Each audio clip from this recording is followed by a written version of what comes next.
loudly. Well, okay, there we go.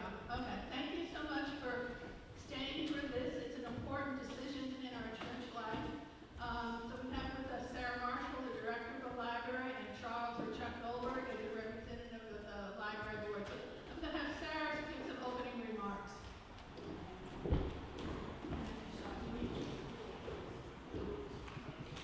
Hi everybody. I'm generally not a microphone person because I taught high school for 13 years, so I'm really loud. But I'll use it for the live stream. Please don't hesitate to stop me if I go off and you have questions, so just raise your hand and I will answer them as we go.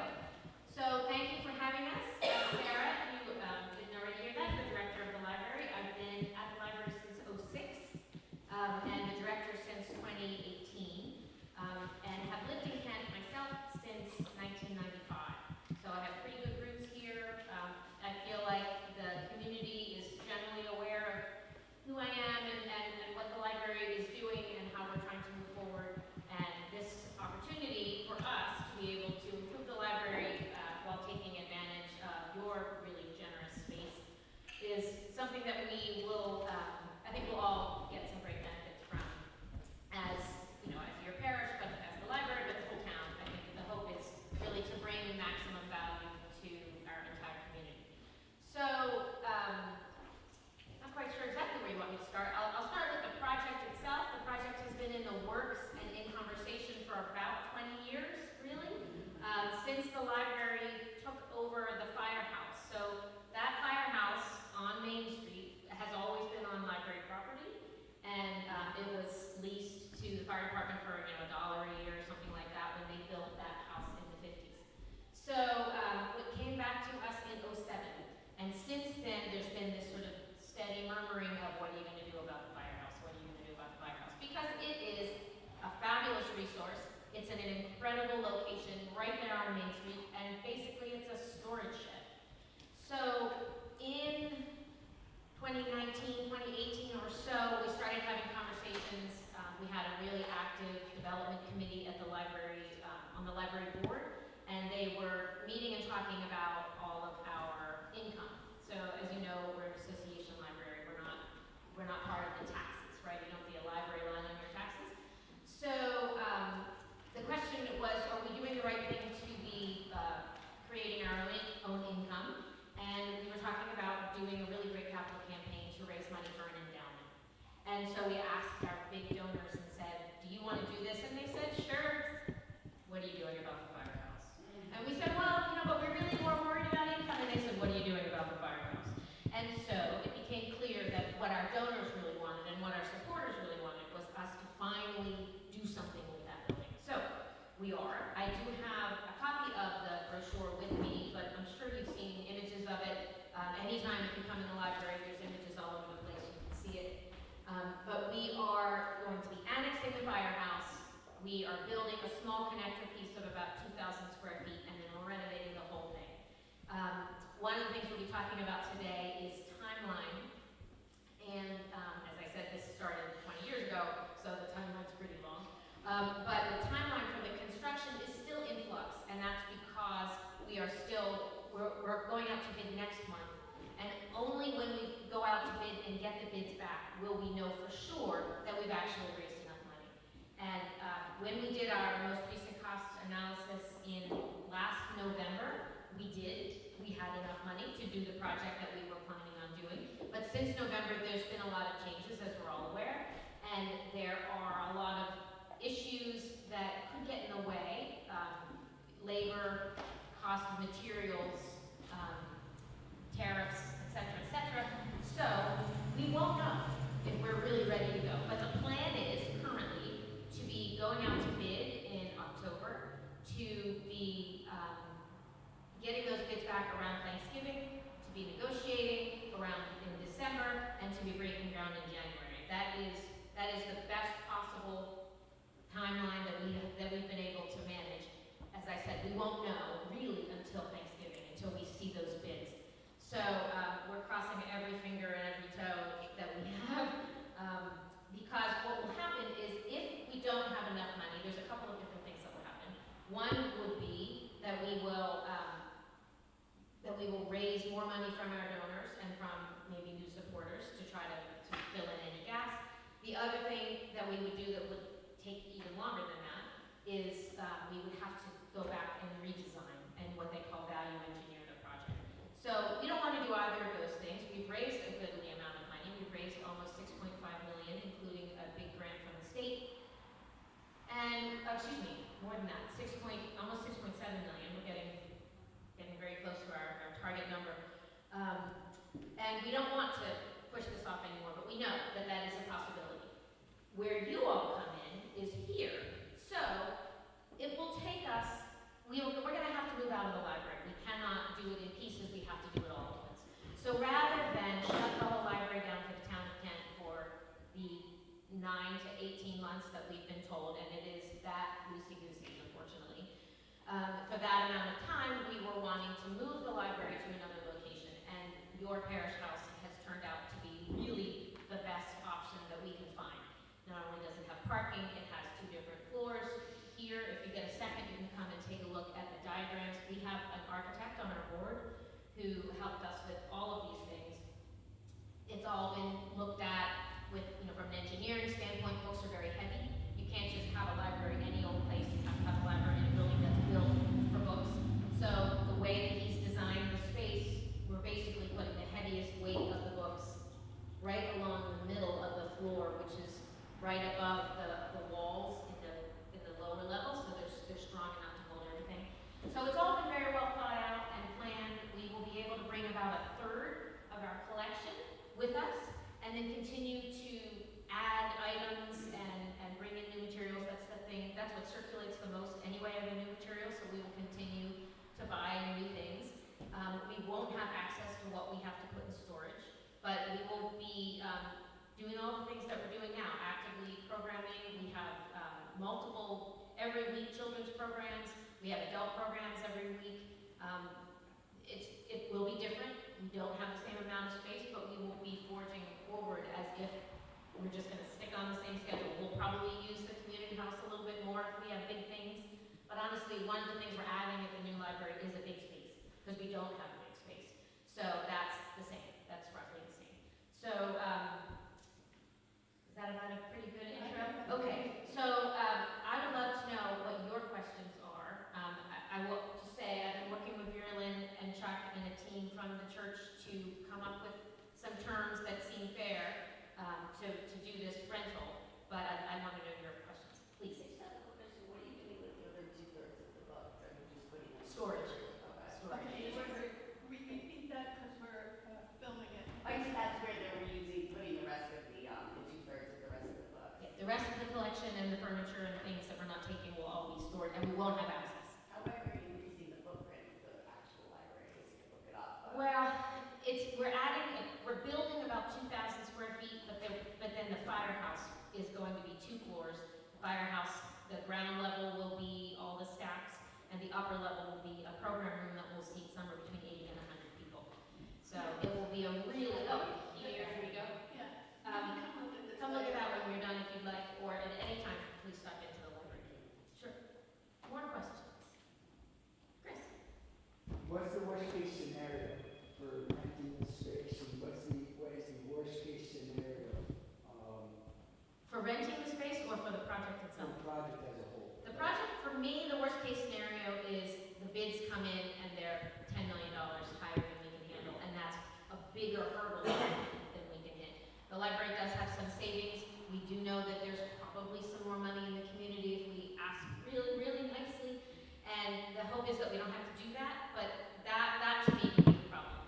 So, one of the things that we have to do is shut down the library and move, and that's going to take a month too. So all of these timeline issues come into play. We don't really want to move or take possession until we know that we're moving forward, but we can't know that we're moving forward until these other steps. It's all very much a game of those little dominoes. Yeah. To piggyback on this question, you said that some of the funding may be coming from grants. So we have a $2 million grant from the state library, but it is at the state library in Connecticut. It is here, and it's been approved by the State Bond Commission, and it is earmarked for us, only us, and it is not going anywhere. You're looking at me funny. I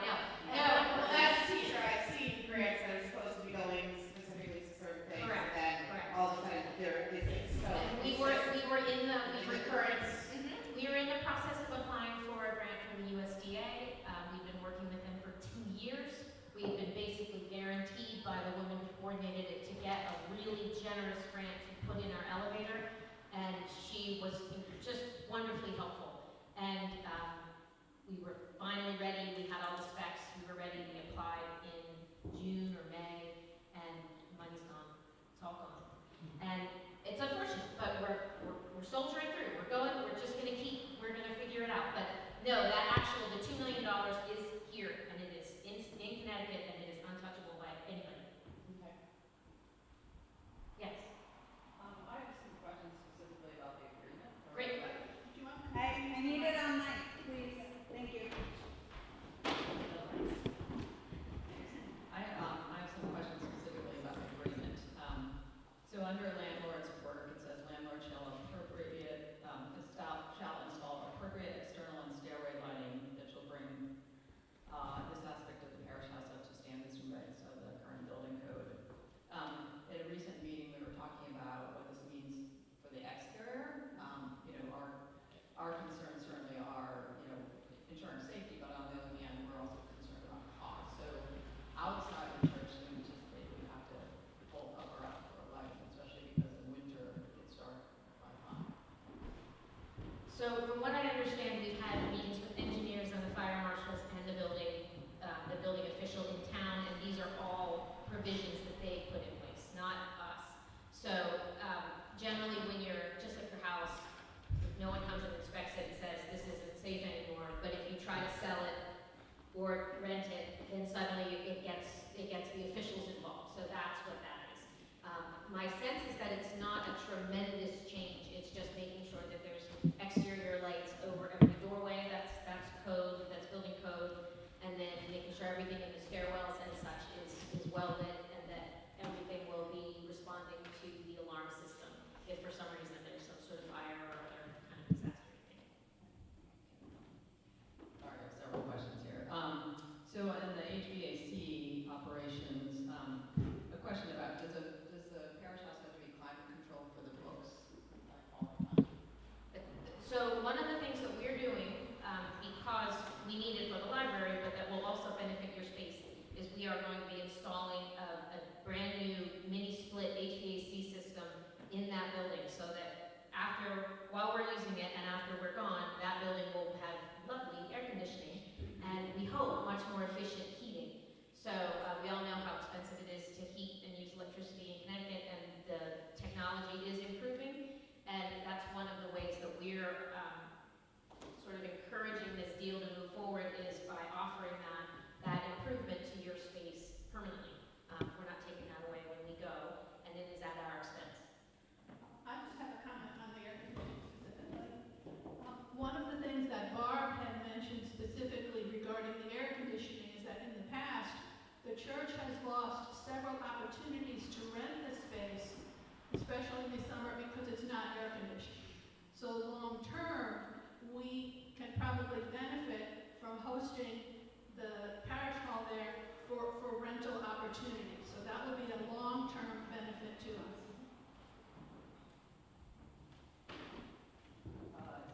And a further question on that, it notes that the heating and air conditioning will end up the business hours, safer keeping the heat at maintenance level.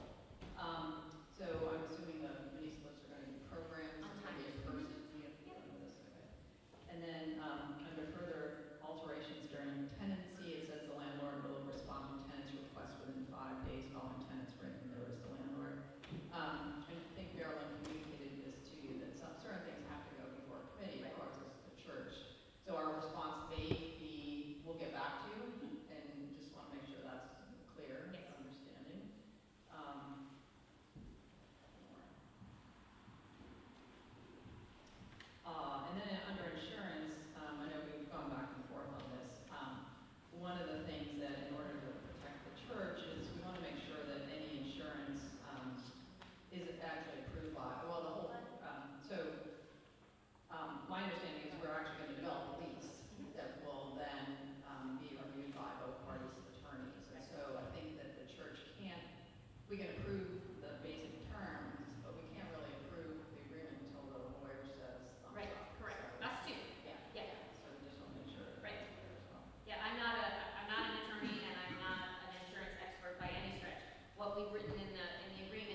church's point of view, and that is probably from the last 3 or 4 years, I've gone to a number of funerals that we've had here in the church. And as soon as the funeral is over, we've had very crowded receptions over in Culbertson Hall. What will we do now? One of the things is, now sometimes it's a very small group. We could fit it into the lecture room here as we have our coffee hour. I'm sorry Ron isn't here because he was going to be in touch with Town Hall to see if for situations like that we could have access to the community hall, at a reduced or no charge rate because, we compensated the library and now we need help. So that's an issue that we didn't put into this because it's not between us and the library. That's going to be between us and the town. But that's what we're looking to do. Anybody else? Yeah. Is the library going to be using the whole building, the upstairs and downstairs? A majority of it, and that's one thing, Sarah, I don't know what to talk about. Sure. So we'll be using the entire upper floor and probably half of the lower floor. So one of the benefits of your space is that we can separate the children's programs and collections from the adult collection. So upstairs will be all the adults and most of the staff, and downstairs will be children's. Yeah, Chris. okay. To explain that further, they're going to be using the kitchen space for office space. There's a closet next to the kitchen. That's going to be Sarah's office because it has doors that we can close if we need to. Downstairs, the room that the Sunday school's been using with the wooden cupboards, that's going to hold the book collection for the children. The larger room that's at the northeast corner is going to be the quote activities room with tables and chairs and a rug for reading time. That's what the Sunday school will also be able to use on Sunday mornings. Okay? Yeah. I have a question. On the Sunday school, it says here that it would be vacated by 11:30. Correct. And will there be time to get everybody out, all the kids and all that? Okay. Well, you know that the children usually join us during coffee hour, like 11:15 or so. So the kids will be out of there and the cleanup will be able to be done. We will not need to move any furniture. We will use the library's table and chairs. So it just might be papers or art supplies that need to be moved out. I actually think the greater impact will be our stuff in the way of your Sunday school, rather than your Sunday school in our way. And we only open on the summer Sundays, in July and August. The rest of the year, we're not open on Sundays at all. And of course, we don't have to open on Sundays at all. And that's just been a fun thing that we've done, and it's been great because of the foot traffic. But obviously down here, there won't be as much of a foot traffic issue. There is no Sunday school in this house. So there you go. So we won't cross over at all. It won't even be an issue. But at least we put that in there in case. More questions? What other spaces did you look at prior to determining you were gonna, I think it's gonna be a great thing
because we don't know what sort of delays we're gonna run into.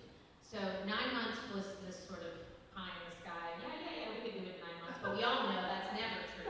So my guess is that it will be a year, maybe 15 months, but we don't know, And the agreement at this point is talking about once we get past that first year, then we sort of renegotiate. We look at, well, I mean, we can renegotiate really at any time, but we're expecting a year, and then we'll just keep going if we have to. We'll see. So there is the ability to renegotiate if we're finding that there's. Yes. I think the biggest point of contention has been the costs for utilities, and also we don't know. We know what it costs to heat and cool the library. We know what it costs, what your bills are. We're putting in a whole new system. We don't know how much it's going to cost. I mean, we know how much it's going to cost to put it in, but not to run it. So, Well, what we could promise, it's a very efficient unit, so, Right. you know, it should be less. it should, yeah, that's the hope. So regarding costs for utilities, I'm not a lawyer, so I may have read this wrong, but from what I understand, the lease that, the proposal that we have, we're paying for the utilities. When I rented an apartment, I had to pay for the utilities, so I just don't understand, and maybe it's because it's business, I don't understand. Could you guys talk about that? Yeah, do you, Chuck, The inclusion of the utilities was proposed by the church. And what we're doing here is we're putting in state-of-the-art equipment, which is going to be much more efficient in terms of heating, ventilation, and air conditioning than anything that might have been in the past. So, Right, but we wouldn't be putting that in if we didn't have to house books, which, I'm English, I love books, but like, it's actually for the people, not the books. okay. In the short term, the people long term, those are like. So just to add to that, so we have had committee-wide a lot of discussion on this whole point. You know, should the library cover the, utilities or should we cover them? So we believe that the cost of the utilities are built into the rent enough to be sufficient. But there is the ability to renegotiate if not. Correct. Yes.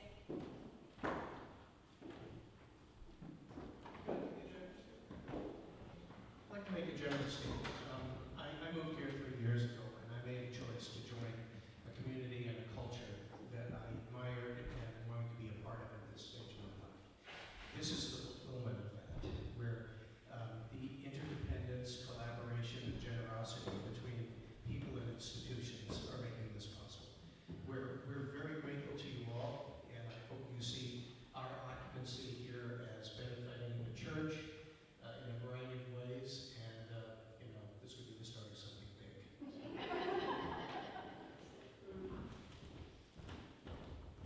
What questions?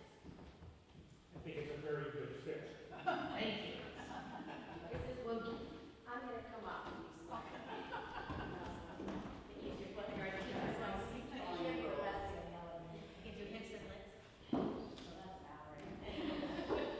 I just wanted to say that I have definitely been on the fence about this, for various reasons.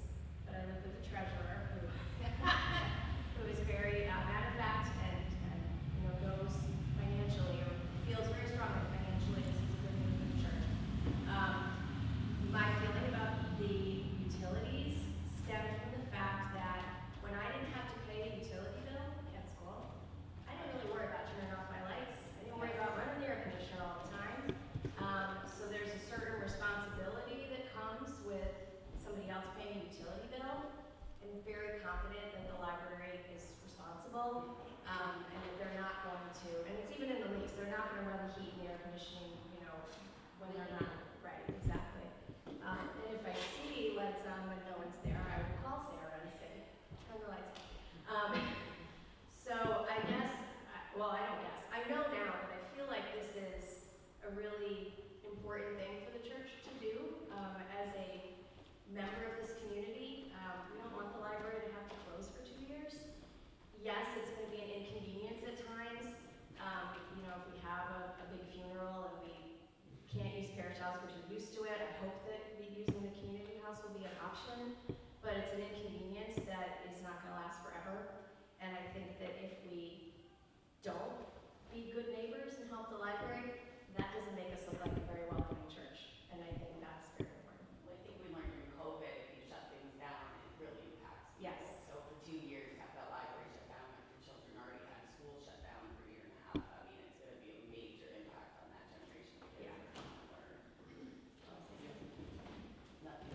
I'm done. Thank you, Kathleen.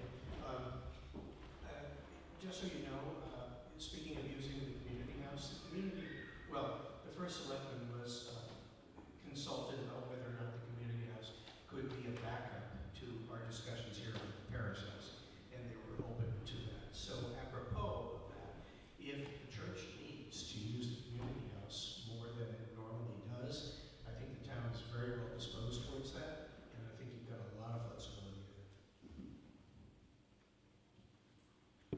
I'm so sorry, I do You have should. more things. I'm so sorry.